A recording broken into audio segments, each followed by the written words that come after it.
Everyone, তোমরা সকলে কেমন আছো? আশা করছি অনেক ভালো আছো। তো সবাইকে জানাই গুড মর্নিং। নতুন একটা ব্লগ নিয়ে আসলাম, মিনি ব্লগ। আর সকাল সকাল আমার যেটা কাজ থাকে ফুল গাছে জল দেওয়া, তারপরে নিজে ফ্রেশ হওয়ার, তার মধ্যে আমার ঘুম থেকে উঠে মুডটা একদম খারাপ হয়ে থাকে, জানি না কেন।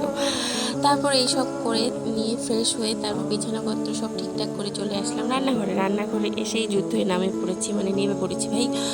জল ভরে একদম ফ্রিজে ঢুকিয়ে রাখছি, কারণ এই কয়েকদিন প্রচণ্ড পরিমাণে গরম দিয়েছে। তার মধ্যে খাওয়াটা বানিয়ে নিলাম, সেরকম কিছু না, মুড়ি আর আম খেয়ে নিলাম। খেয়ে নেওয়ার পর তিতা করলা আর আলু ভেজে নিলাম।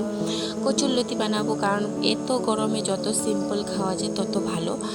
তো কচুরলতি আর বড়া বানিয়ে নিলাম একটু। তো দেখতেই পারছো, তোমরা কে কে পছন্দ করো আমাকে অবশ্যই জানিও কচুরলতি খেতে। আর আমার ভিডিওগুলো তোমাদের কেমন লাগে অবশ্যই কিন্তু জানাবা, ঠিক আছে?